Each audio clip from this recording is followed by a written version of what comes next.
Hello, what's up mga ka-Money Magnet? Naririto na naman tayo para sa kaswertehan ngayong 2024. Gawin mo to sa silid kainan para pumasok ang daloy ng positibong enerhiya at dadami din ang pera, blessing at panahon na hindi ka magigipit ngayong 2024.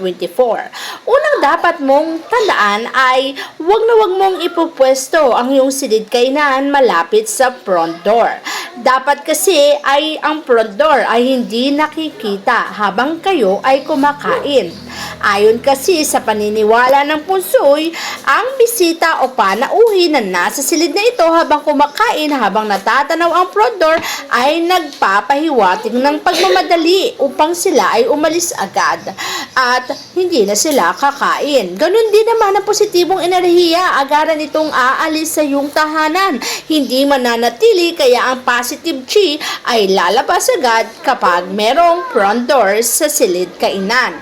Mas mainam na ang bagay na to ay iwasan para makaiwas ka rin sa dulot nitong kamalasan.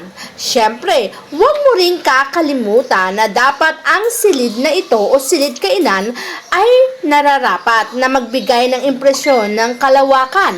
Ibig sabihin maluwag, hindi masikip. Hindi dapat nasisikipan ang mga taong kumakain habang sila ay nasa silid kainan. Dapat ito ay may tamang espasyo. Kailangan itong malaya sa pagkilos sa mga tao dito. Kasing kahulugan ito ng malayang pag-ikot ng cheese sa paligid at sa ilalim ng mesa, silya at silid kainan. Sapagkat kapag malayang nakakaikot ang daloy ng positive chi, malaya din itong makakapagbigay ng positive energy. At kapag positive energy ang nasa loob ng tahanan, ang pasok at daloy ng kaperahan ay nag-uumapaw. Siyempre, tatandaan mo rin na sa pagpili ng mesa, dapat ang mesang pipiliin ay bilog. Bilog na lamesa ang pinakamainam na gamitin para sa silid kainan. Ito ang pinaniniwala ang pinakakomportabling hugis ng mesa para magkaroon ng malayang konversasyon o communication sa mga tao at miyembro ng pamilya. Katanggap-tanggap din naman o pwede din naman ang mga mesang kwadrado, parehaba, oblong, o hugis pakwa o eight-sided. Ngunit tandaan mo, ang mga sulok nito ay dapat hindi patulis kundi bilugan din. Ngunit piliin nyo ang mga mesang kwadrado o parehaba na may sulok na bilugan. Paulit-ulit kong sinasabi, sulok na bilugan. Ang tuwid na sulok kasi ay humahawak o nagdadala, humahatak ng negative chi at pag negative, walang pera. Kaya dapat bilugan para pasok ay pera. Tandaan mo rin na maglagay ng salamin sa silid na ito. Sa tulong ng refleksyon ng salamin, nagmumukhang malawak ang silid kainan. Bukod dito, pinagmumukha ding marami ang pagkaing nakahain sa hapagkainan. Kapag dumudoble ang nakikita sa salamin, ay dumudoble rin ang blessing na papasok sa iyong tahanan. Bukod dito, kapag marami ang nakahain sa hapagkainan at sa salamin ay dumudoble, papasok ang maraming blessing at papasok din ang maraming swerte. Ang ganitong impresyon ay nagdudulot ng pakiramdam ng kasaganahan.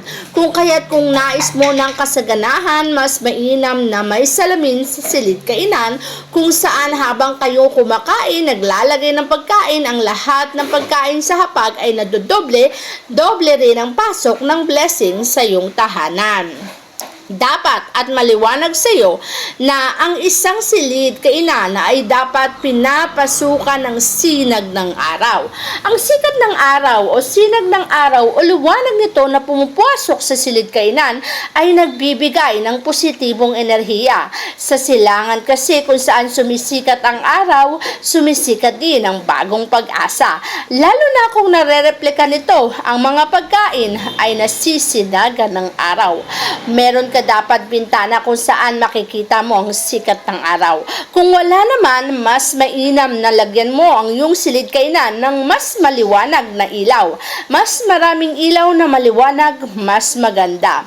Ang isang maliwanag na silid kainan ay nagbibigay ng isang maliwanag na buhay. Kapag ganito ang silid kainan mo, positive chi ang papasok sa tahanan mo. Kailangan mong tiyakin upang ang buhay mo ay maging masagana ngayong 2024. Tandaan mo rin na ang isang masikip na silid kainan ay hindi naaayon sa isang taong nagnanais ng magandang buhay. Ang masikip na silid kainan ay indikasyon ng impresyon ng mahigpit o masikip na estadong pinansyal. Ibig sabihin, magiging kipit sa pang-araw-araw. Sapagkat ang iyong silid kainan kung saan nandoon ang abundance, prosperity ay napakasikip din naman. Kaya naman huwag kang maglagay ng napakaraming kagamitan sa iyong silid kainan. Mas magandang malaya kang nakakagalaw at nakakaikot sa iyong silid kainan. Kapag malaya kang nakakaikot dito, indikasyon din ito na malayang nakakaikot ang positive chi o positive energy. Kapag malayang nakakaikot ang positive energy, magbibigay din ito ng isang magandang resulta sa iyong buhay. Resulta kung saan papasok ang maraming blessing, papasukan ng maraming pera at oportunidad ang mga taong nakatira dyan. Tandaan mo rin, ang masikip na silid kainan ay indikasyon ng masikip o hirap na buhay pinansyal. Kaya mas mainam na walang masyadong gamit. Limitahan mo lamang. Mas mainam na dining table o kaya naman ay kung ano lang yung kailangan. Huwag mong siksikan ng napaka at sobrang daming kagamitan. Kapag ganito kasi ang iyong ginawa, ikaw din naman ang mahihirapan.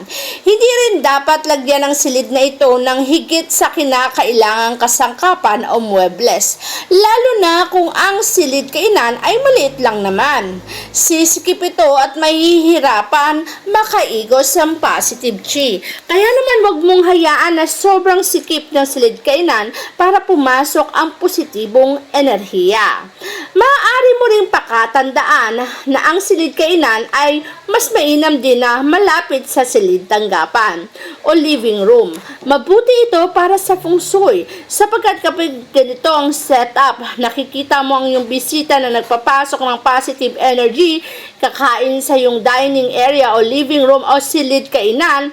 Kapag ganito ang setup ng iyong tahanan, mas mapapalawak mo ang positibong enerhiya sapagkat ang daloy na swerte na binibigay ng bisita ay abundance din at prosperity. At nagkataong katabi nito ang silid kainan kung saan nandito naman ang abundance and prosperity.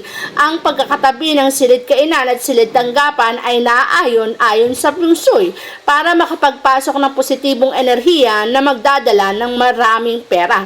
Sa ganun, ang 2024 mo ay magiging maluwag sa kaperahan, sigliglig at nag-uumapaw sa swerte.